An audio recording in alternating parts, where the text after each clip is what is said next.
Assalamu alaikum everyone, this is Hasib Arif, your host from the platform of HR Estate and Builders and welcome everyone to the HR Talks episode 5। आज की जिस खूबसूरत शख्सियत को हमने अपने episode पे इनवाइट किया है उनके बारे में कोई तारुफ जो है वो मैं बहुत बड़ा नहीं देना चाहूँगा और हम सब उनको अपनी टेलीविज़न स्क्रीन्स पे भी देखते हैं और इनकी आवाज़ अल्हम्दुलिल्लाह माशाल्लाह पूरी दुनिया में जानी जाती है। मैं बात कर रहा हूँ एक ऐसी शख्सियत की जिन्होंने अपना बचपन जो है वो सऊदी अरब में गुजारा, MBBS की डिग्री उन्होंने कंप्लीट की और उसके बाद आज माशाल्लाह वो एक बहुत ही बड़े नाम की डेवलपिंग कंपनी को ओन कर रहे हैं, हेड कर रहे हैं। हमारे साथ मौजूद हैं CEO ABS डेवलपर डॉक्टर सबीहुल इकराम। अस्सलाम वालेकुम सर, कैसे हैं आप? Thanks for having me on your show. Sir thank you so much for coming on the show. Sir अगर एक इस खूबसूरत पॉडकास्ट का आगाज़ अगर आपकी एक खूबसूरत आवाज़ से हो जाए, थोड़ी सी अगर आप तिलावत कुरान पाक माशाल्लाह आप कर दें तो। अऊज़ु बिल्लाहि मिनश शैतानिर रजीम, बिस्मिल्लाहिर रहमानिर रहीम। अल्लज़ीना युबल्लिगूना रिसालातिल्लाहि व यख़शौनहु व ला यख़शौना अहदन इल्लल्लाह व कफ़ा बिल्लाहि हसीबा।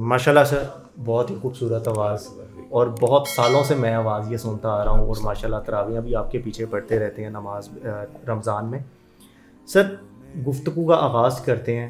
माशाल्लाह एक दीनी कल्चर से आपका एक बैकग्राउंड है। माशाल्लाह आपके जो नाना अल्लामा एहसान इलाही, देन आपके माशाल्लाह मामू अल्लामा इब्साम इलाही, हमारे बड़े भी माशाल्लाह उनको जानते हैं, पूरी दुनिया में उनका नाम है। फिर आपकी फैमिली में से इस टाइम माशाल्लाह आपका एक प्रोमिनेंट फेज़ है जो कि एक रिलीजन कल्चर को हमारा साथ साथ लेके चल रहे हैं। देन मूविंग टूवर्ड्स रिलीजन को साथ लेकर चलने के साथ साथ आपने एक रियल एस्टेट में एक स्टेप इन किया। सर क्या एक सक्सेस स्टोरी है उसके पीछे? अऊज़ु बिल्लाहि मिनश शैतानिर रजीम, बिस्मिल्लाहिर रहमानिर रहीम। देखें, मैं एक MBBS डॉक्टर हूँ। मैंने 2015 के अंदर जो है अपनी हाउस जॉब मुकम्मल की और उसके बाद एक्सीडेंटली जो है वो मैं इस फील्ड के अंदर आया। मैं हाउस जॉब कर रहा था तो मेरे वालिद साहब ने कहा कि यार जाओ अपना घर भी देख लिया करो कभी कभी। वो बहरिया टाउन में बन रहा था तो बस क्योंकि एक लाहौर एक मेरे लिए नया शहर था, यहाँ पे स्वाय कुछ रिश्तेदारों के और मेरा कोई फ्रेंड सर्कल वगैरह नहीं था, तो मैं पूरा दिन यहाँ पे स्पेंड करता था। यहाँ के मार्केट को एक्सप्लोर करना शुरू कर दिया, फिर यहाँ पे इन्वेस्टमेंट की। हम लोग कोई कारोबारी बैकग्राउंड से ताल्लुक़ नहीं रखते। मेरे वालिद साहब जो है वो एक नौकरी पेशा आदमी थे। He is also a doctor nephrologist है मेरे वालिद साहब। मेरी वालदा भी जॉब करती थी सऊदी अरब के अंदर ही, उन्होंने सारी ज़िंदगी सर्विस की। हमें एक चीज़ सिखाई गई बचपन से कि following Deen is not a choice, it's a compulsion. मतलब हम बतौर मुसलमान जो है ये हमारी चॉइस नहीं है कि हमने दीन को फॉलो करना है, तो हम या दीन को फॉलो करने के लिए हमें कोई बड़ी दाढ़ी की ज़रूरत है या टोपी की ज़रूरत है। दीन अगर आपने शहादत दे दी है, आपने कलमा पढ़ ली है, आपने उस अहद में आ गए हैं कि अल्लाह ताला के सिवा कोई मबूद नहीं, मोहम्मद रसूलुल्लाह सल्लल्लाहु अलैहि वसल्लम अल्लाह ताला के आखिरी नबी हैं, ठीक है जी। तो आपने फिर नबी करीम सल्लल्लाहु अलैहि वसल्लम के फरमानों के मुताबिक चलना है। देखिए मेरे अंदर कोई क्वालिटी नहीं थी, मैं एक एवरेज माइंड का बंदा हूँ। माँ की दुआओं के सहारे ही ज़िंदगी के अंदर अचीवमेंट्स नहीं, कुरान हिफ्ज़ किया तो वालदा की दुआओं के सहारे कर लिया। हम तो अभी आज भी यकीन नहीं आता कि हम हाफ़िज़ कुरान है। अल्लाह ताला की इतनी बड़ी ब्लेसिंग हमारे ऊपर, किस तरह अल्लाह ताला ने हमें अता कर दी, कोई किसकी दुआ कबूल हो गई। मेडिकल कर लिया, वो भी वालदा को मुसल्ले पे बिठाते थे, एग्जाम देने जाते थे। तो थोड़े से जवानी के अंदर ज़रा शौक मिजाज भी थे, आवारागर्दी भी करते थे, वालदा से डांट भी काफ़ी ज़्यादा होती थी। तो जो कारोबार शुरू किया तो एक चीज जो है वो बड़ी ज्यादा मैंने एक प्रिंसिपल बना लिया कि यार मुझे तो कारोबार का पता नहीं, ना कोई सिखाने वाला है ना कोई बताने वाला है। वालिद साहब जॉब करते हैं, वालिद साहब तो शुरू में कहते हैं यार FCPS करो, स्पेशलाइजेशन करो डॉक्टरी की और इस फील्ड को कैरी ऑन करो। तो मैं जो है ना, मैंने कहा नहीं, मैंने तिजारत ही करनी है। मेरा इस चीज़ में बड़ा बिलीव था कि मुसलमान ताजिर के बड़ी एक फजीलत है, वो एक बड़ा उनका आला मुकाम होगा क़यामत वाले दिन अगर आपने अच्छी तिजारत की। अगर आपने तिजारत की हज़रत अब्दुर्रहमान बिन औफ को फॉलो करके, अगर आपने तिजारत की हज़रत उस्मान गनी को फॉलो करके, जो मुसलमान ताजिर है, जो हमारे लिए आइडियल है, जो हमारे लिए मिसाल है, तो आप यकीनी जन्नती हैं। अगर आपने देखें, हमारे लिए ideal Jeff Bezos, Warren Buffett, Bill Gates नहीं है। हमारे लिए तो आइडियल हमारे सहाबा इकराम है। हम लोगों ने बदकिस्मती से आज तक उनको ना पढ़ा है ना उनको स्टडी किया है। इसीलिए जो है ना, हम लोग आज अगर आप कह लें कि मुआशरे के अंदर कारोबार के होते हुए लोग डिप्रेशन का शिकार है, कारोबार के अंदर रिसेशन का शिकार है, वो सिर्फ इस वजह से दीन को छोड़ दिया। तो हमने दीन को पकड़ा, हमने कुरान की उस आयत के ऊपर अमल करने की कोशिश की। हम लोग खताकार हैं, गुनहगार हैं, 100% तो अमल नहीं है हमारा, अमल टूटा फूटा ही है। अल्लाह कबूल कर ले। अल्लाह ताला ने कुरान में फरमाया वमन यत्तक़िल्लाह यजअल लहू मखरजा, तुम तकवा इख्तियार करो, तुम्हारे लिए रास्ते रास्ते हैं। अब रास्ते किस चीज के हैं? सक्सेस के रास्ते हैं तकवे में, ठीक है। कामयाबी के रास्ते हैं तकवे के अंदर। अगर आप एक्सेल करना चाहते हैं तकवे के अंदर तमाम तर अच्छा रास्ते। जब अल्लाह ये मखरज जो है ना, अरबी का वर्ड है जिसका मतलब है एग्जिट, मतलब रास्ता है। सही बात, रास्ता है। अगर आपने परेशानी से, डिप्रेशन से, दुख दर्द गम तकलीफ परेशानी बीमारी से निकलना है, कारोबारी मुआशी बहरान से निकलना है, अगर आप चाहते हैं कि आपकी मईशत बेहतर हो जाए, तो हर चीज कुल्लू इज्तिमाई बयान कर दी गई है एक वर्ड में, वमन यत्तक़िल्लाह यजअल लहू मखरजा। तुम तकवा इख्तियार करो, तुम्हारे लिए रास्ते रास्ते हैं। अब तकवा क्या है? तकवा यह है कि कोई भी अमल करने से पहले रब का खौफ दिल में होना चाहिए। कारोबार के ऊपर आ जाए, बिल्कुल स्पेसिफिकली अपनी फील्ड के बारे में बात करूंगा। मैं कारोबार की डील कर रहा हूं किसी भाई के साथ, कोई मेरा क्लाइंट आया है, मेरे दिल में रब का खौफ है कि मैंने इस भाई के साथ झूठ नहीं बोलना, मैंने इसके साथ दगा नहीं करनी, मैंने नापतोल में कमी नहीं करनी, मैंने मिलावट नहीं करनी, मैंने ग्लोरीफाई करके सौदा नहीं बेचना, मैंने सौदे के अंदर कोई ऐब नहीं छुपाना, मैंने सौदा कोई फरेब और मकर के साथ नहीं बेचना। यह है रब का खौफ कि मैं रब की मखलूक के साथ एक डील कर रहा हूं, तो कोई ऐसा अमल ना करूं, कोई ऐसा काम ना करूं जिससे रब की नाराजगी हो। हम लोग अमली तौर के ऊपर इस चीज को नहीं मानने को तैयार कि वो रब, वो राजिक है। अल रज़ाक, जो रज़ाक से पहले अल लिखा हुआ है उसका मतलब है दा। इंग्लिश लैंग्वेज के अंदर दा का मतलब है only. The only provider in this world is not only in this world, कुल कायनात यूनिवर्स का जो प्रोवाइडर है वो अल्लाह है। आप मुझे एक बात बताएं, हम लोग यहाँ पे अपने बॉसेस की बड़ी इज्जत करते हैं, यहाँ पे कोई बड़ा डेवलपर हो उसके आगे झुक जाते हैं, उसके आगे हाथ बांधे खड़े होते हैं। क्यों? कि अल्लाह ताला ने उसको वसीला बनाया होता है कई लोगों के रोजगार का, उसके आगे तो हम हाथ बैठ के खड़े होते हैं, उसकी ताबेदारी करते हैं। तो जो रब कुल कायनात का राज़िक है, मालिक है, खालिक है, उसकी नाफरमानी करके आप किस तरह एक्सीलेंस को अचीव कर सकते हो? मुसलमान तो नहीं कर सकता। हम पे तो ज्यादा चेक एंड बैलेंस है, क्योंकि हमें तो अल्लाह ताला ने इल्म भी दिया है, फहम भी दिया, हम तो क्लेमेंट है ना। काफरों का तो साहब आखिर में होगा। काफरों को तो अल्लाह ताला ने जो है वो दुनिया के अंदर नवाज देना है, उनके अमल के बदले नवाज देना है, उनकी चैरिटी के बदले उनको दुनिया में अजर दे देना है, उजर दे दे। हम लोगों ने तो इस चीज का ओथ लिया हुआ है। उसके बावजूद अगर हम अल्लाह ताला की डिसोबीडियंस करेंगे कारोबार के अंदर, हम सूद में इन्वॉल्व होंगे, हम झूठ बोल के सौदा बेचेंगे, हम मकर करके सौदा बेचेंगे, हम लोग जो है वो एक waste typical business model design करेंगे, तो कहां से कारोबार में बरकत पड़ेगी? सही बात है। माजरत के साथ हम इस चीज के खिलाफ नहीं है कि लोग चाहे जो मर्जी करें, तो समहाउ अगर हमें अल्लाह ताला ने कामयाबी अता की है तो इस वजह से की है हमारे दिल में रब का खौफ है। हम अच्छे मुसलमान नहीं हैं। मैं समझता हूं एक कोशिश कर सकते हैं कि अल्लाह ताला के हुक्म की फर्माबरदारी करें। दीन इस्लाम जो है, ये अल्लाह ताला का निज़ाम जो है, ये आपके और हमारे दफ्तरी निज़ाम जैसा नहीं है कि एक बंदे ने परफॉर्म किया, वो हमारे सिस्टम में है, अगर उसकी परफॉर्मेंस मिल रहा है तो वो हमारे दफ्तर से किक आउट हो जाएगा।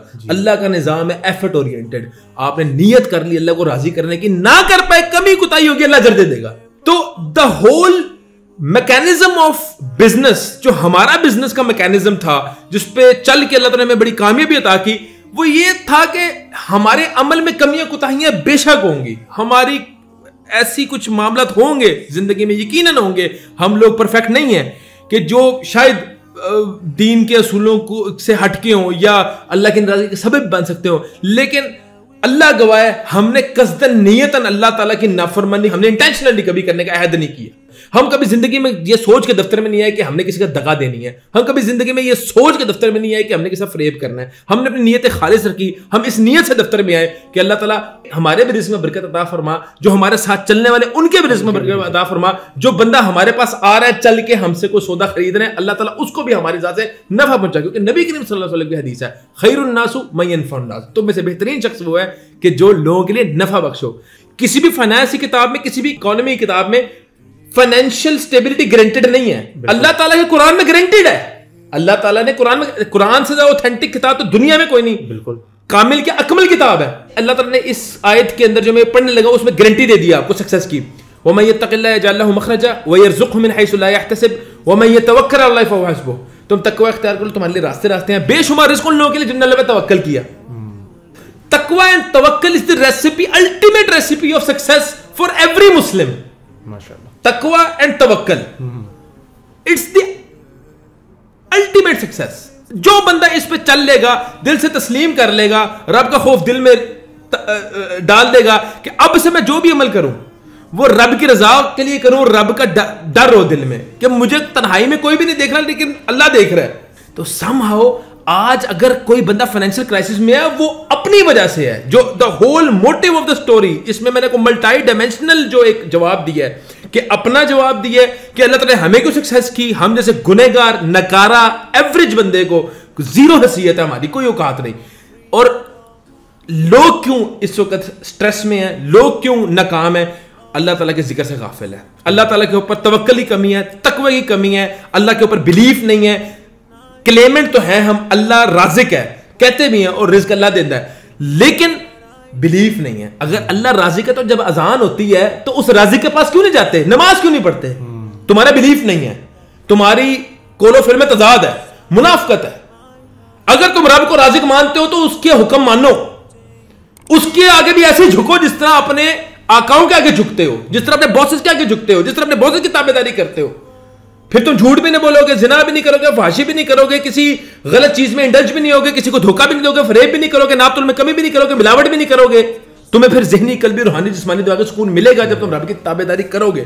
अल्लाह ताला ने कुरान में कह दिया है, ला इन शकरतुम लाज़ीदन्नकुम व ला इन कफरतुम इन्न अज़ाबी लशदीद। तुम शुक्र अदा करो तुम्हें ज़्यादा अता करूंगा, तुम अगर कुफर करोगे तुम्हारे लिए अज़ाबुन शदीद है। अब शुक्र और कुफर क्या है? शुक्र भी अमल है, शुक्र भी अमल है, कुफर भी अमल है। सही। अब ये बड़ी एक लॉजिकल एक डिस्कशन है, बड़ी एक पेचीदा सी डिस्कशन है, लेकिन मैं इसको सिंप्लीफाई करके आपके व्यूअर्स के आगे जो है बयान कर दूंगा। आपको अल्लाह ताला ने गाड़ी दी है, आप किस तरह शुक्र अदा करेंगे? शुक्र सिर्फ कौल नहीं है अल्हम्दुलिल्लाह। वो कहते हैं हाजी साहब क्या हो कारोबार जा रहे हैं, ओ बड़ा जबरदस्त शुक्र अल्हम्दुलिल्लाह। ये हाँ, कौल का शुक्र जरूर है, लेकिन this is not the ultimate thanking of अल्लाह। शुक्र ये है, गाड़ी अल्लाह ताला ने आपको अता की, नेमत है अल्लाह ताला की, उस नेमत का शुक्र अदा करना है। तो गाड़ी नीचे खड़ी हुई और अजान हो रही है और आप ये बहाना करें मस्जिद दूर है, तो ये शुक्र है उस सवारी का। सही बात है, एग्री। नहीं, शुक्र बिल्कुल भी नहीं है। फिर अल्लाह देखें, दीन इस्लाम में तो तसव्वुर नहीं है ना शुक्र का। तो शुक्र के ऑपोजिट क्या है दीन इस्लाम में? कुफर। फिर गाड़ी का कुफर है ना। जिस राज़िक ने अता की गाड़ी वो छीनने पे कादिर है और कुफर करने वालों को अज़ाबुन शदीद है, तो अज़ाब तो नाजिल होगा। औलाद अता की, औलाद क्या है? नेमत। अब औलाद का शुक्र क्या है? ताबियादार, इज्जत, दीन की तालीम उनको देना। सही बात। अल्लाह ताला के रास्ते में चलाना, ये अल्लाह का शुक्र है उस नेमत का। अल्लाह ताला के रास्ते के अंदर अपनी नेमतों को खर्च करना। दुनिया तो पढ़ा दी ना, हार्वर्ड, कैम्ब्रिज, ऑक्सफोर्ड के अंदर पढ़ा दिया, कुरान का उसने पढ़ाया। तो वही औलाद ने आपको उठा के आपका हाथ पकड़ के जब वो आ गई यूके कनाडा से, उठा के आपको ओल्ड एज होम में फेंक दिया, फिर आप रोए फिर तो क्यों? आपने नेमत का किया कुफर और उसका अंजाम अल्लाह ताला ने दे दिया आपको दुनिया के अंदर ही, और ये हो रहा है। सही बात। जाके चेक करें ओल्ड एज होम में किसी भी हाफिज कुरान का वालिद वालदा वहां पे नहीं होंगे। नकारा लोग, डॉक्टर, इंजीनियर, पीएचडी डॉक्टर, अफसर, फौजी अफसरान के वालिदैन वहां पे मौजूद है। वजह क्या है? दुनिया दे दी, दीन नहीं दिया, कुफर किया नेमत का। वालिदैन है सबसे बड़ी नेमत। क्या शुक्र है? फर्मा बरदारी करें, ताबेदारी करें, खिदमत करें। अगर वालिदैन ने खिदमत करके जन्नत नहीं हासिल कर सके, उनसे दुआएं नहीं निकलवा सके, कुफर है उस नेमत का। सही बात है। वो रक्षे के पीछे स्टेटमेंट बिल्कुल सही लिखी हुई है, जिनने वालिदैन को सताया उन्हें रक्षा चलाया, वो सही लिखा हुआ है। सही बात। और वो एक फैक्ट है। कुछ ऐसे फैक्ट्स हैं, मैं चाहूँगा आपके तवज्जुह से लोगों तक पहुँचें कि हम लोग जो है वो दीन इस्लाम के ऊपर चलें, ताकि देखें ये जो तमाम तर जो चीज़ें हैं ना, ये हमारे सक्सेस के लिए डिज़ाइन है। दीन इस्लाम एक मॉडल है, दीन इस्लाम एक मैकेनिज्म है, एक सक्सेस का मैकेनिज्म है। कोई भी ज्योग्राफी, हिस्ट्री, इंजीनियरिंग, मेडिसिन, किसी भी फील्ड की किताब आपको इंसानियत नहीं सिखाती, इंसानियत के तकाजे नहीं बताती, फाइनेंस नहीं सिखाती। कोई किताब आपको दुनियावी वालिदैन की इज्जत नहीं सिखाएगी। ये नहीं कहेगी चोरी ना करो, ये ना कहो किसी की बहन माँ की इज्जत पामाल ना करो। कोई किताब ये नहीं सिखाती, वो आपको दुनिया के मुताबिक तैयार करती है। दीन आपको इंसान बनाता है। अगर एक बंदे के अंदर दीन नहीं है, he is a potential threat to the society. I have been saying this many times. Good, माशाल्लाह सर, बहुत ही एक कामयाबी का एक रिलीजन अटैचमेंट है माशाल्लाह, बेहतरीन। एंड मैं समझता हूँ कि ये एक बहुत ही मोटिवेशन होगी हमारी सब ऑडियंस के लिए। Sir, moving towards being an CEO of ABS developer माशाल्लाह, और ABS डेवलपर एक वन ऑफ दोज कंपनी है जिसने माशाल्लाह अपनी हाई राइज प्रोजेक्ट्स में बहुत इज्जत कमाई है। अल्हम्दुलिल्लाह, हमारे लिए फिर भी फख्र की बात है, it's the first sharia compliant real estate company in the world. इसी पॉइंट में मैं आने लगा था कि ABS माशाल्लाह वन ऑफ दोज कंपनी जिसने शरिया कंप्लाइंट पे जो है वो अपनी बड़ी परफेक्ट किस्म की पॉलिसीज़ बनाई हैं। तो मैं ये चाहूँगा स्पेसिफिकली कि आप हमारे क्लाइंट्स के लिए, इन्वेस्टर्स के लिए इन पॉइंट्स पर हाईलाइट ज़रूर कीजिए। देखें, मैं माशाल्लाह आपकी भी वाबस्तगी है समहाउ रियल एस्टेट सेक्टर से, बड़े कामयाब इदारे की आप जो है वो एक मीडिया को रिप्रेजेंट कर रहे हैं, जिन्होंने मार्केट में बहुत ज़्यादा अच्छा काम किया। HR स्टेट जो इसके आपके CEOs हैं, इनसे मेरी बहुत गहरी वाबस्तगी है और बड़े माशाल्लाह ज़बरदस्त उन्होंने काम किया, कमिटमेंट्स के पक्के, और बिल्कुल जो भी आज तक उन्होंने कमिटमेंट की है, जो भी चीज़ डिलीवर की है, 100% उनका सक्सेस रेट है और माशाल्लाह उनको तरक्कियाँ दे। देखें, शरिया हम जब हमने बिजनेस स्टार्ट किया तो ये आपने बड़ा देखा होगा, ऑब्जर्व किया होगा, लोगों को रियल एस्टेट के नाम पे लूटा गया, लोगों को रियल एस्टेट के नाम पे फ्रॉड किए गए, लोगों को फाइलों फॉर्मों के जांचों में फंसा के बड़े बड़े ख्वाब दिखा के मारा गया, उनकी हक हलाली कमाइयों को लूटा गया। ठीक है, बल्कि मैं ये समझता हूँ डकैती मारी गई उनके साथ, एक प्लान तरीके से फ्रॉड किया गया। तो हमने ये फील किया कि यार ये क्या वजह है कि जो है ये पाकिस्तान के अंदर इस तरह की स्कैम्स इतने आम है कि हर दूसरा डेवलपर ही मास हुआ एक दो के, जिसमें बैरियर टाउन आज तक ऐसी चीज़ों में इन्वॉल्व नहीं हुआ। अब एक तो और इस तरह का रिनाउंड डेवलपर है जो कि चंद देंगे, 1-2-3 होंगे बस। उसके अलावा हर डेवलपर जो है इसी तरह आवाम को लूट रहा है और बड़े बुरे तरीके से लूट रहा है और राज्य के लूट रहा है। तो हमने कहा कि यार यहाँ पे ना लोगों को कंसेप्ट देने की ज़रूरत है कि शरिया बिजनेस करें। पहली बात ये है कि हम ये लॉ इंप्लीमेंट करें, नबी करीम सल्लल्लाहु अलैहि वसल्लम की हदीस को इंप्लीमेंट करें, अपने कारोबार के अंदर खरीदा हुआ माल वापस हो सकता है। अगर जेफ बेजोस अमेज़न को चला रहा है और ये पॉलिसी इंप्लीमेंट कर रहा है अमेज़न के अंदर के खरीदा हुआ माल वापस हो सकता है, तो हम तो एप्रिशिएटिंग एसेट में डील कर रहे हैं, वो तो डेप्रिशिएटिंग एसेट में डील कर रहे हैं। इलेक्ट्रॉनिक्स जो है वो उससे मोबाइल ने कवर उतार के इस्तेमाल करे, महीना नहीं समझ आता, वापस करके कैश ले ले, तो वो यहूदी हो गए जिसको दीन का फहम और फिरासत नहीं है, वो शरीयत के मुताबिक कारोबार कर रहा है, क्योंकि तरक्की और सक्सेस इसी में गारंटेड है। खरीदा हुआ वापस हो सकता है, नबी के हदीस है, हमने वो इंप्लीमेंट की रियल एस्टेट के अंदर। पहला असूल। दूसरा, कोई सरचार्ज नहीं, कोई सूदी काम नहीं करना। क्यों इस बात का सरचार्ज? एक हमारा मुसलमान भाई मजबूर है, ये तंग दस्ता है, अगर वो 15 दिनों से किस्त लेट कर दिए तो हम उसको सूद चार्ज करेंगे। हमने रिबा फ्री पॉलिसीज की है, कोई सरचार्ज नहीं। तीसरी बात, सौदे में जो है वो कोई आपकी ये कैंसिलेशन नहीं होनी म्यूचुअल कंसेंट के बगैर, कि आप घर बैठे हुए सोए हुए हैं, मेरा मूड बना, मैंने आपका 2 किस्तें नहीं आई, मैंने आपका सौदा कैंसिल कर, नहीं, म्यूचुअल कंसेंट के साथ कैंसिलेशन में जाएंगे। सही बात, ठीक है। चौथी बात, हमने किसी भी सौदे को ओवर ग्लोरीफाई करके नहीं बेचना, जो हकीकत है, जो कमिटेड है, वही हमने बताना है, वही दिखाना है, वही डिलीवर करना है। पांचवी बात, हमने कमिटमेंट को ऑन करना है, जो डिलीवरी डेट देंगे उससे पहले डिलीवर करना है। सही, एटलीस्ट हमारी नीयत जरूर होगी कि हम करें, कोई खुदा ना खास्ता कोई अगर मसला और रुकावट आती है 1-2 महीने, तो हम उसकी माजरत भी पेशगोई करेंगे अपने क्लाइंट के साथ। कहने का मतलब ये चंद असूल है। देखिए, हम अगर हजरत अब्दुर्रहमान बिन औफ को स्टडी करें तो हमें चंद 3-4 उनके सुनहरी असूल हैं। बाय कैश सेल कैश, कोई उधार का काम नहीं करना। सही बात है। नेवर स्टॉक, जखीरा अंदोजी नहीं करनी। मिनिमम मार्जिन है, रोटेशन ऑफ फंड्स में रहो, मिनिमम मार्जिन पे डील कर दो। सौदे में से ऐप, किसी सौदे में ऐप ना छुपाओ। अब हजरत अब्दुर्रहमान बिन औफ का मॉडल वॉरेन बुफे भी फॉलो कर रहा है, जेफ बेजोस भी फॉलो कर रहा है, एलोन मस्क भी फॉलो कर रहा है। फॉलो नहीं कर रहा तो मुसलमान ताजर नहीं कर रहा। अब आज हम जो है वो तनज़्ज़ुली का शिकार क्यों है? आप नीयतों में फुकतान है। हम लोगों को दीन इस्लाम ने देना सिखाया, ज्यादा अता करो, दो, अपना हाथ खुला रखो, बेनियाज हो। हम उतने ही ढीठ हो गए। नीयत में खोट है ना। और भाई मुसलमान की तिजारत तो ये नहीं थी, मुसलमान का तो दर्जन भी जो है ना वो 13 का था और किलो भी 1100 ग्राम का था। मुसलमान की तिजारत ये थी, दो ज्यादा दो, खुल के दो, अल्लाह और बरकत डालेगा। मुसलमान को तो अकीदा था। ठीक है, तो आज मुसलमान अगर बिजनेस के अंदर एक्सेल नहीं कर रहा, उसकी वजह है कि दीन इस्लाम से बागी हुआ है, दीन इस्लाम के असूल को मस किया है, नाकाम हो गया, फेलियर पे चल बैठा। आज देखें, आप मुझे बताएं, ये शर्मनाक बात नहीं है, ये मैं कहता हूं हमारे लिए डूब मरने का मकाम है कि हम बतौर पाकिस्तानी मुसलमान मेड इन पाकिस्तान प्रोडक्ट खरीदना चाहते नहीं, और पाकिस्तान नहीं है। पाकिस्तान मतलब मेड इन पाकिस्तान का स्टिकर है, हम शर्ट भी नहीं लेंगे, हालांकि हमारी शर्ट एक्सपोर्ट होके वापस हमारे पास आती है और हम उसको 50 गुना कीमत पे खरीदना पसंद करते हैं। लेकिन हम भी कहते हैं यार मेड इन पाकिस्तान है तो इसमें कोई ना कोई फ्लॉ होगा, हम नहीं लेते। तो कहने का मकसद ये है कि अगर आप आज भी दीन इस्लाम के मुताबिक काम करें तो दीन इस्लाम आपको एक्सीलेंस अचीव करवाता है। दीन इस्लाम के मेथड्स, दीन इस्लाम की आइडियोलॉजी आपको मजबूर करती है कि आप एक्सीलेंस अचीव करो हर चीज के अंदर, आपकी सोच को बदल देती है। तो मैं ये समझता हूं अगर हमने एक्सेल करना है, अगर हमने दुनिया की एक बड़ी कंपनी से कंपीट करना है तो हमने शरिया कंप्लाइंट बनना पड़ेगा, क्योंकि शरिया compliant is the only shortcut to success. सही बात। उसके अलावा हम कभी जो है ना वो कामयाब नहीं हो सकते। No doubt. और शरिया कंप्लाइंट के अंदर आता है किसी की मजबूरी का फायदा नहीं उठाना। ये मुआशरा जो है किस तरफ जा रहा है, मुसलमान को इस चीज की इजाजत ही नहीं कि वो किसी की मजबूरी का फायदा उठाए। आज हम मुसलमान क्या हो गए हैं, हम लोगों ने कोई प्लॉट खरीदना हो, कोई गाड़ी खरीदनी हो, हम लोग क्या कहते हैं, यार कोई मरिया थोड़िया बंदा लब। सही बात। ये हमारा सोसाइटी की हकीकत है, तल्ख हकीकत है। कोई मरा हुआ बंदा ढूंढ, को मजबूर बंदा ढूंढ। हमें दीन इस्लाम मजबूरी खरीदने की इजाजत नहीं देता, हमें दीन इस्लाम तिजारत की इजाजत देता है। सही। किसी की मजबूरी खरीदना दीन इस्लाम में जायज है। ऐसे बंदे के साथ ट्रेड करो जिसकी मजबूरी का फायदा उठाओ, बरोजे क़यामत आप जिम्मेदार होगे, दुनिया में भी अल्लाह का अज़ाब आएगा। सही। ये दीन इस्लाम के ये प्रिंसिपल्स हैं। तो दीन इस्लाम इखलाकियात का नाम है, दीन इस्लाम किरदार का नाम है।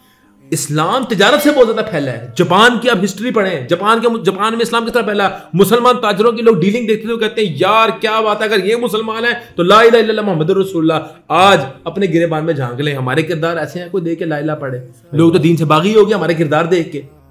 तो कहने का मकसद ये है कि हम लोगों ने दीन इस्लाम को बुलंद भी रखना है। दीन इस्लाम के हम एम्बेसडर्स हैं, आप हम सारे। हम लोगों ने ऐसी तिजारत करनी है कि यार पता लगे हम अपने नबी सल्लल्लाहु अलैहि वसल्लम के उम्मती हैं। हम कैसी तिजारत कर रहे हैं। और भाई दीन इस्लाम में देना सिखाता है, ज्यादा दे दो यार, कोई मसला नहीं। अल्लाह बरकत अता करने वाला है ना, वो राजी है ना, उसने कहा ना। बिल्कुल। कैसा मुसलमान है जिसने दुकान के पीछे तख्ती लगाई हुई, खरीदा वहां वापस नहीं होगा। लगी होती है तख्ती, लगी होती है। मेरे नबी करीम सल्लल्लाहु अलैहि वसल्लम की हदीस है, तुमने उसकी नफी कर दी अपनी दीवार के ऊपर और तुम रब से अपनी रहमतों की उम्मीद करते हो कि रब तुम पे अपनी रहमतें बरसाए। उसके महबूब नबी करीम सल्लल्लाहु अलैहि वसल्लम की तुमने मुखालफत कर दी। हाँ जी। उनकी बात को डिनाई कर दिया, उनकी बात मानने के मुनकर हो गए।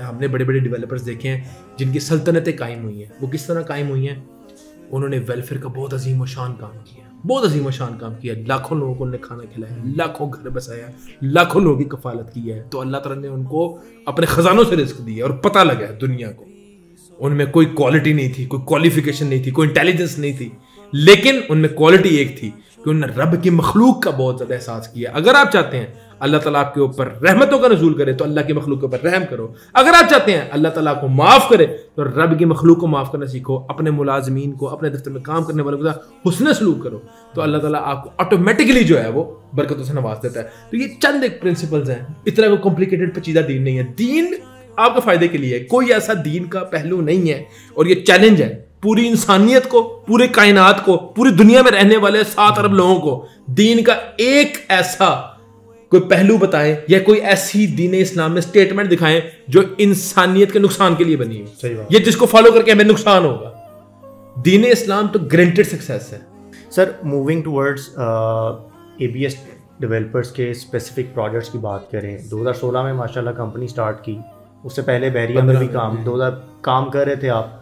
ऑफिशियली आपने पहले पर्ल 1 से स्टार्ट किया, देन बाकी प्रोजेक्ट्स पे भी मूव ऑन किया और one of the leading developing company है जो स्पेसिफिकली हाई राइज में काम कर रही है और बहरिया टाउन में माशाल्लाह बड़ा नाम है, ओवरऑल पाकिस्तान में बड़ा नाम है। तो सर ABS डेवलपर के प्रोजेक्ट्स पे शॉर्टली अगर आप उसको एक्सप्लेन देखिए, ABS डेवलपर्स जो है वो शुरू हमने किया था 8 मरले के प्लॉट्स के ऊपर जो है वो 2 बेड अपार्टमेंट्स हमने बहरिया में इंट्रोड्यूस किए थे। उसके बाद हमने 8 मरले की बिल्डिंग, पहले हम सिंगल यूनिट बनाते थे, 8 मरले की बिल्डिंग्स बनाते थे, और वो हमारे प्रोजेक्ट्स जो है वो जॉइंट वेंचर में हुए थे कुछ।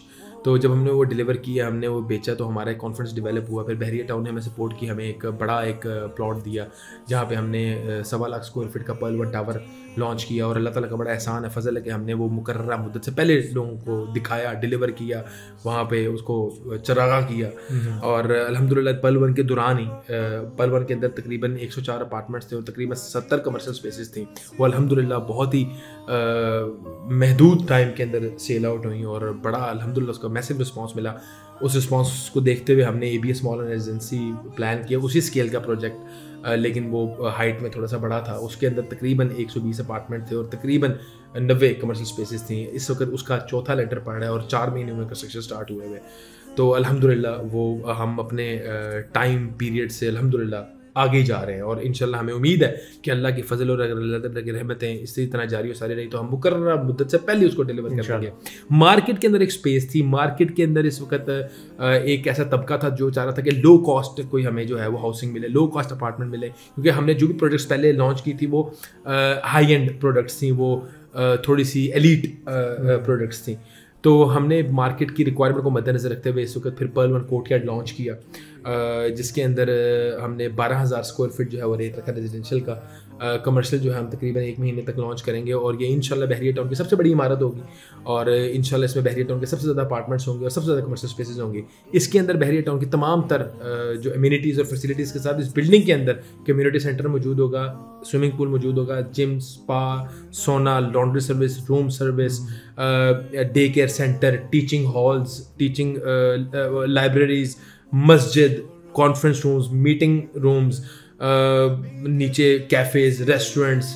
तो ये तमाम तर एमिनिटीज़ और फैसिलिटीज़ यहाँ पे मौजूद होंगी इस बिल्डिंग के अंदर। हम इसको प्रॉपर एक कम्युनिटी डिज़ाइन कर रहे हैं कि आप एक बिल्डिंग के अंदर तमाम तर जो चीज़ें इंसान की ज़रूरियात ज़िंदगी होती हैं वो अंदर प्रोवाइड कर दो कि उसको बिल्डिंग से बाहर जाने की ज़रूरत ना पड़े। अगर किसी ने जिम जाना है तो जिम जाने की ज़रूरत नहीं, आपके नीचे ही जिम है। स्विमिंग करनी है, नीचे स्विमिंग पूल है। अगर आपने रिक्रिएशनल एक्टिविटीज़ को करनी है, मार्शल आर्ट्स करनी है तो नीचे ही मौजूद है, हॉल्स मौजूद होंगे, मस्जिद है नीचे ही मौजूद है। तो हम वहाँ पे एक टीचिंग का प्रॉपर एक यूनिट बना रहे हैं कि अगर कोई हमारे रेजिडेंट्स हैं अपने बच्चे को ट्यूशन वगैरह पढ़ाना चाहते हैं तो वो बाहर ना जाएं, क्योंकि आजकल बाप काफ़ी ज़्यादा जो है वो कॉन्शियस रहते हैं अपने बच्चों को लेकर। तो नीचे ही हमारा सारा वहाँ पे सिस्टम बना होगा, वहीं पे बच्चे पढ़ेंगे भी लिखेंगे भी। तो कहने का मकसद ये है कि हमने हर एक पहलू से जो है ना इस चीज़ को डिज़ाइन किया है और इसकी आर्किटेक्चर के ऊपर बड़ा ज़्यादा फोकस हो रहा है। जैसे कि हमारी पुरानी बिल्डिंग्स के अंदर भी USP है कि हमारा कोई भी जो अपार्टमेंट होता है, कोई भी जो रूम होता है वो बंद नहीं होता, वो उसको डायरेक्ट एक्सेस भी होती है एयर की और डायरेक्ट सनलाइट एक्सेस भी होती है। एक हाइब्रिड बिल्डिंग हम बनाते हैं और हम ब्लॉक्स के ऊपर जाते हैं तो ब्लॉक्स जो है इंसुलेशन का भी किरदार अदा करते हैं कि हीट अगर बाहर ज़्यादा तो अंदर कम होती है। तो ये छोटी मोटी जो चीज़ें इसको हम बड़ी बड़ी बारीकी से देखते हैं, जैसे कि स्ट्रक्चर को जो है प्रॉपर मोनिटर करना, कंक्रीट को जो है वो लेबॉर्ट्री टेस्ट करवाना, स्टील को जो है वो लेबॉर्ट्री टेस्ट करवाना, ये तमाम तर चीज़ों को जो है हम इसको मॉनिटर कर रहे होते हैं। हम कोई भी ऐसा नाकिस मटीरियल अपनी बिल्डिंग में इस्तेमाल नहीं करते जो बिल्डिंग की हेल्थ को जो है वो अफेक्ट करे। तो नई बिल्डिंग भी हमारी इसी तर्ज के ऊपर डिज़ाइन हो रही है। इसके अंदर अलबत्ता ये है कि तमाम तर एडवांस तकाज़ों को जो है मद्देनज़र रखा जाएगा, जैसे कि हम इसको प्रॉपर ऑटोमेशन इसके अंदर करेंगे, हम इसको प्रॉपर डोर लॉक जो है वो ऑटोमेटेड देंगे जो कि आपको मोबाइल से ऑपरेट हो सकें। इसमें डेडिकेटेड लिफ्ट्स होंगी और सबसे बड़ी बात ये कि आजकल आपकी जितनी मर्जी बड़ी बिल्डिंग हो ना, वहाँ पे लिफ्ट्स का बहुत ज़्यादा प्रॉब्लम होता है कि बंदा लिफ्ट का बटन दबाता है और 2-2 मिनट खड़ा रहता है, ये आपको फील नहीं होती, लेकिन सम हाउ ये आपके टाइम का ज़िया का बायस बनती है। और खुदा से लिफ्ट फुल हो, लाइनें लगी हो तो एक बड़ा एक गलत एटमॉस्फेयर क्रिएट करती है। तो हमारी जो बिल्डिंग्स हैं, अगर ABS मॉल को भी आप देखें तो हमारी 2.5 कनाल की बिल्डिंग में 7 लिफ्टें हैं। तो यहाँ पे जो हम बिल्डिंग बना रहे हैं, यहाँ पे तकरीबन 12 लिफ्ट्स, हाई स्पीड लिफ्ट्स होंगी इस बिल्डिंग के अंदर। तो इसके अंदर अल्हम्दुलिल्लाह हम पुरज़म हैं कि लोगों को जो हम कमिट करेंगे उससे बढ़ के इंशाल्लाह उनकी कमिटमेंट्स को जो है वो पूरा करेंगे और जो टाइम फ्रेम हम लोगों को देंगे इंशाल्लाह उससे पहले इंशाल्लाह इसको कंप्लीशन के ऊपर लेके जाएंगे। और इस चीज़ का हम दावा करते हैं इन अल्लाह ताला को, अल्लाह ताला से उम्मीद करते हुए, अल्लाह ताला की रहमत की उम्मीद करते हुए कि इंशाल्लाह जो शख्स इस प्रोजेक्ट के अंदर 10 रुपए इन्वेस्ट करेगा, इंशाल्लाह अल्लाह के फजल से उसके 10 रुपए डबल होंगे इंशाल्लाह। ये एक कमेटी है, जब खुलेगी तो डबल खुलेगी। परफेक्ट सर, ये बहुत ही एक शानदार प्रोजेक्ट है, मैं समझता हूँ बहरिया टाउन का अब तक की हिस्ट्री का। सर, हाई राइज की जो ट्रेंडिंग है वो अगर पाकिस्तान में देखी जाए तो वो कराची में थी, ठीक है, आहिस्ता आहिस्ता आहिस्ता आहिस्ता मूव ऑन करते, अब लाहौर में भी एक ट्रेंड बनता जा रहा है, लोग प्रेफर करते हैं कि वो हाई राइज पे शिफ्ट हों और वहाँ पर वो उन अम्यूनिटीज़ को एंजॉय कर सकें। लेकिन कहीं ना कहीं आज भी ये एक एंड यूज़र का बड़ा कंसर्निंग क्वेश्चन होता है। हमारे जितने भी एसोसिएट्स काम कर रहे होते हैं, नॉट स्पेसिफिकली हमारी कंपनी में, मैं बाकी कंपनीज़ की भी बात कर रहा हूँ, तो वो जब भी क्लाइंट्स को एक अपार्टमेंट की एक प्रेफरेंस प्रोवाइड करते हैं, उनको एक ऑप्शन प्रोवाइड करते हैं, तो उनका एक ही कंसर्न होता है, अगर इतने पैसे मैंने इधर देने हैं, लेट्स सपोज करोड़ रुपए का अगर मैंने अपार्टमेंट लेना है, तो करोड़ रुपए का मैं अपना वही घर ना बना लूँ। अच्छा, तो बड़ा इंटरेस्टिंग सवाल है आपका, और मैं आपको कुछ बातें बताता हूँ जो हमारी R&D टीम ने हमें बताई हैं। अच्छा, ये वैसे इससे नाराज़गी तो बड़ी होगी, जो ख़वातीन देख रही होंगी ना वो बड़ा नाराज़ होंगी मेरे स्टेटमेंट से। ठीक है, लेकिन चलें, कोई ऐसा मसला नहीं, अब फैक्ट्स तो अब बयान करने ही है। बिल्कुल। शेर है ना, कहता हूँ वही बात समझता हूँ जिसे हक, अपने भी हैं खफा मुझसे बेगाने बिना खुश में जहरे हाल को कभी कह ना सका कंद। तो बहरहाल हमारी R&D टीम ने कहा कि ये अपार्टमेंट जो रिक्वायरमेंट जो बन गई है ना, एक बड़ी नीड बन गई है, उसके पीछे लॉजिक्स हम तलाश करने निकले कि लॉजिक्स क्या है। अब लॉजिक्स, पहली लॉजिक ये है कि 5 मरला घर है, 2.25 से 2.5 करोड़ रुपए का, उसका रेंट आता है 30 से 35 हज़ार रुपया। 1 बेड अपार्टमेंट मिलता है 70 लाख रुपए का, उसका रेंट आता है 45 हज़ार रुपया। ROI डिफरेंस मैसिव है, मैसिव। ठीक है, return of investment. Overseas client plot लेते हुए डरता है, इसलिए कहता है मैं 2 साल बाद आऊंगा, प्लॉट नहीं रहेगा, कब्जा हुआ होगा, मैं कहाँ जाऊंगा, मेरे पास तो यहाँ पे ना कोई कानूनी मदद होगी ना कुछ और, मैं तो गया। ठीक है, अपार्टमेंट लूंगा, अच्छे डेवलपर में, अच्छे कम्युनिटी में इन्वेस्ट करूंगा, 2 साल बाद एक बनी हुई चीज होगी, उसकी मुझे इनकम भी आती रहेगी। दूसरी बात। तीसरी बात जिसको मैं बात करते हुए हेजिटेट हो रहा था, नौजवान नस्ल लड़की ससुराल रहना नहीं चाहती। सही बात है, लड़का घर अफोर्ड नहीं कर पाता। ठीक है, कड़ियां मिलाए ना, लड़की ससुराल रहना नहीं चाहती, लड़का घर अफोर्ड नहीं कर पाता। ठीक है, लड़की ना सिर्फ ससुराल रहना चाहती है, लड़की काम भी नहीं करना चाहती। लगी तो सूट क्या करता है उसको? अपार्टमेंट। 5 मरले घर में तो काम भी करना पड़ेगा। बात है। लड़के को भी 2 मुलाजिम रखने पड़ेंगे, माली भी रखना पड़ेगा, ड्राइवर भी रखना पड़ेगा। काम वाली भी फुल टाइम होगी। अपार्टमेंट में 2 घंटे के लिए काम वाली आई, 5,000 रुपये महीने के लिया, काम करके चली गई। इलेक्ट्रिसिटी कॉस्ट भी कम, सही, यूटिलिटीज की कॉस्ट भी कम। ठीक है, 2 कमरे हैं, इजीली मैनेजेबल।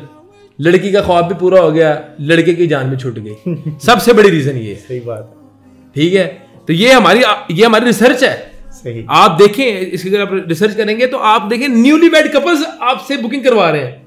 लड़का कहता है मैं किसी आपसे फंस गया, सही बात, लड़की रहना नहीं चाहती ससुराल। तो ये जो ट्रेंड है ना, ये एक नीड है ना, 2.5 लाख घरों का शॉर्टफॉल है।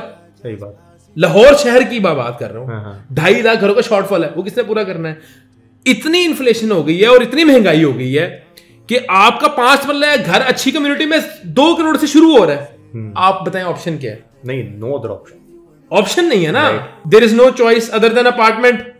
अपार्टमेंट रेंटल में भी बेहतर है, सिक्योरिटी में भी बेहतर है, एमिनिटीज और फैसिलिटीज भी बिल्डिंग के अंदर मिल रही हैं, एक नेबरहुड भी अच्छा मिल रहा है। ठीक है, 60-70 लाख की इन्वेस्टमेंट है, देने भी पैसे 2-3 साल के अंदर है। तो ये बेस्ट एक मॉडल है। देखें, ये लाहौर के अंदर इसलिए तेजी से रुझान है, कराची के अंदर भी लॉजिक्स यही थी। लाहौर के अंदर पहले जगह वसी थी, वो जगह हो गई फिल। अब जब जगह फिल हुई तो प्रॉपर्टी होगी अप्रिशिएट। जब अप्रिशिएट हो गई तो एक तबका था जो कि बहुत मेजर क्लास है, उसके पास जो है वो चॉइस नहीं थी अदर देन कि वो अपार्टमेंट मूव कर दे, अच्छी कम्युनिटी में मूव कर दे। अच्छी कम्युनिटी में रहना हर बंदे का ख्वाब होता है, अच्छी कम्युनिटी में रहना। अब एक बंदा पसमानदा इलाके से उठ के कभी जिंदगी पसमानदा इलाके के अंदर इन्वेस्टमेंट करना नहीं पसंद करेगा। वो कहेगा यार मैं थोड़ा सा साइज के अंदर, थोड़ी चीजों के अंदर कॉम्प्रोमाइज कर लूं, लेकिन एक अच्छे इलाके में मूव हूं। अगर अच्छा नेबरहुड आप अपने बच्चों को देंगे तो उनकी अपब्रिंगिंग बहुत अच्छी होगी, उनके अंदर अखलाकियात बड़ी अच्छी होंगी, उनके बात करने का, उनके बोलने का तरीका, उनकी एक एप्टीट्यूड बड़ा एक बेहतर होगा। एक वही बात है, एक बच्चा आप पसमानदे इलाके का देख लें और एक अच्छी कम्युनिटी का देख लें, दोनों में जमीन आसमान का फर्क होता है। पसमानदा इलाके वाला बच्चा फिर भी एक नेगेटिविटीज में इंडल्ज हो जाता है, तो एक अच्छी कम्युनिटी में रहने वाला बंदा पॉजिटिविटीज में, बच्चा क्राइम फ्री होता है, वो कोई उसकी ऐसी ना कंपनी होती है। तो कहने का मकसद ये कि समहाउ आप आजकल के वालिदैन जो है पढ़े लिखे हैं, वो इन चीज़ों को भी बहुत ज़्यादा सोचते हैं और समझते हैं कि हमने आने वाली नस्लों के लिए भी एक ऐसी कम्युनिटी का इंतखाब करना है जहाँ पे हमारी आने वाली नस्ल जो है वो अच्छी जो है उनकी अपब्रिंगिंग हो सके। तो मैं ये समझता हूँ कि आने वाला वक्त है ये अपार्टमेंट। आप भूल जाएं, जिन लोगों के कनाल के घर हैं वो भी अपार्टमेंट में ही तब्दील होंगे। तो समहाउ ये मैं समझता हूँ कि फ्यूचर यही है। तो अल्हम्दुलिल्लाह हम अल्लाह का शुक्र अदा करते हैं, हम टाइम पे हैं और इसलिए हम टाइम पे मार्केट को ग्रैब करके बैठे हैं। परफेक्ट, जबरदस्त, बहुत अच्छा क्लिक है इस टाइम, राइट कहते हैं मौके पे चौका, बस अल्लाह का बड़ा एहसान है। Sir last but not least, overseas हमारा जो पाकिस्तान है वो बहुत प्रेफरेंस करता है, जैसे कि अभी आपने अपने लास्ट आंसर में यही कहा कि ओवरसीज़ जो है वो एक सिक्योर चीज़ देख रहा होता है, instead of doing any other thing वो प्रेफरेंस देता है कि वो हाई राइज पे जो है उस पर फोकस करे, उस पर इन्वेस्टमेंट करे। तो आप क्या समझते हैं बीइंग एन डेवलपर, ओवरसीज़ का किसी भी हाई राइज प्रोजेक्ट में कितना इंटेक होता है? देखें अभी तक जो हमारे फैक्ट्स एंड फिगर्स हैं वो तो हर डेवलपर के पास 75% ओवरसीज क्लाइंट होता है आपके पास। 75% ओवरसीज नहीं करता प्लॉटों में इन्वेस्ट, ओवरसीज डर गया है। ओवरसीज करेगा भी बड़े मखसूस इलाके हैं जहाँ पे वो इन्वेस्टमेंट करता है, बड़े मखसूस शहर है। ओवरसीज या कराची करेगा, इस्लामाबाद करेगा, लाहौर करेगा, चौथे शहर में इन्वेस्टमेंट नहीं करेगा। अगर एक ओवरसीज बंदा फैसलाबाद का ना, फैसलाबाद से उठ के गया यूके, उसने इन्वेस्टमेंट लाहौर, इस्लामाबाद, कराची में करनी है, उसने फैसलाबाद में नहीं करनी। That's a fact. ओवरसीज ने डीएचए बहरिया या बहरिया जैसे एक आध ब्रांड, मेट्रो लगा ले या सिटी लगा ले, इस तरह के ब्रांड में इन्वेस्टमेंट करनी है, चौथे ब्रांड में इन्वेस्टमेंट नहीं करनी। ये भी पेट ओवरसीज का जो है ना वो एक असूल है। बाहर कम्युनिटीज होती है ना, खुद ओवरसीज पाकिस्तानी है, हमें पता है, वहां पे प्राइवेट लैंड लेने का रवाज नहीं कभी जिंदगी में, और जिस ओवरसीज ने लिया है प्राइवेट लैंड उस पर कब्जा हो गया। और हमारे लॉज भी ऐसे हैं, अल्लाह ही बस अपने ज़ुबान में रखे, ना कानून की सपोर्ट होती है और वो सारी जिंदगी अपनी प्रॉपर्टियों के पीछे लगे रहते हैं, उनको कोई पुरसाने हाल नहीं होता और कभी प्रॉपर्टी अपनी ले भी नहीं सकते। ठीक है, तो ये तो एक फैक्ट है।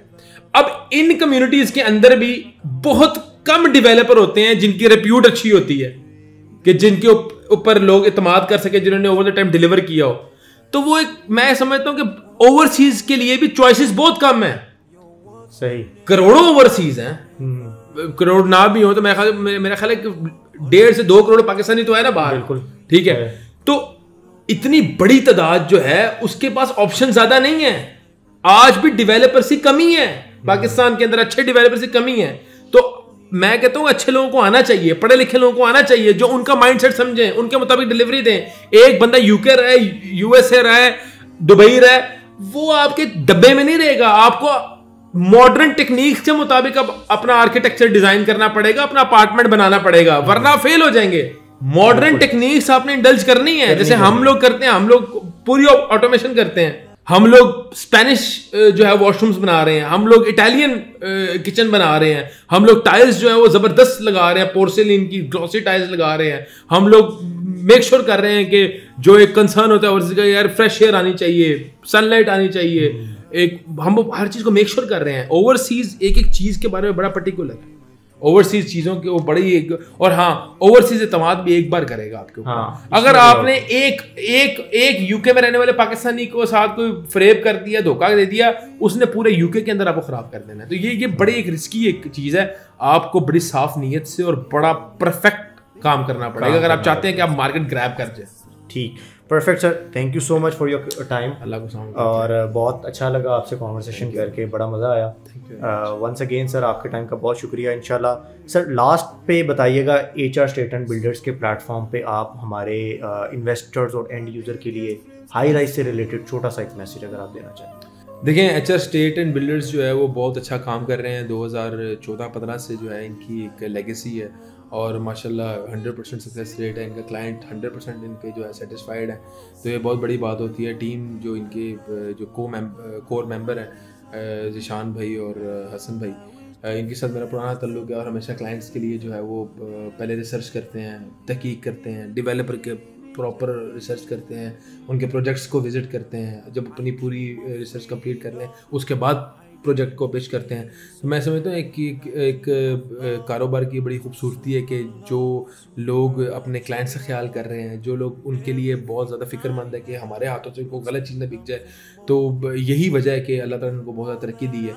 तो मेरी दुआएं हैं अल्लाह ताला उनको दिन दुगनी रात में तरक्कियों से नवाजे और अल्लाह ताला उनके रिस्क में, माल में, जान में, इज़्ज़तों में इजाफा फरमाए, उनकी पूरी टीम के ऊपर अपनी बरकतों को नज़ूल फरमाए। और I wish best of luck to HR state. और हमारे प्रोजेक्ट्स के हवाले से भी मैं ये बात ऐड कर दूँ कि HR स्टेट जो है वो हमारा एक पार्ट ही हम समझते हैं, क्योंकि हमारा उनसे तल्लुक जो है वो बिज़नेस वाला तो है ही नहीं, एक भाई बंदी वाला, एक प्यार वाला तल्लुक है।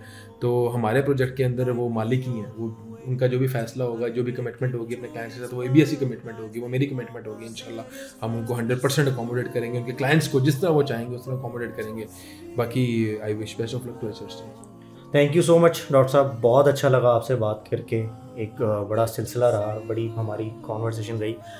Thank you so much everyone for watching this podcast and I really appreciate every single person जो हमारे इस पॉडकास्ट को बहुत पसंद कर रहे हैं, बहुत लाइक कर रहे हैं, एंड आई एम श्योर कि वो इस पॉडकास्ट की हेल्प से बहुत कुछ सीखने को भी मिल रहा है। टिल द टाइम आप हमारे यूट्यूब चैनल को सब्सक्राइब कर लीजिए और प्रेस द बेल आइकन ताकि आपको अर्ली बेस पे नोटिफिकेशन मिल जाए as soon we upload our next episode.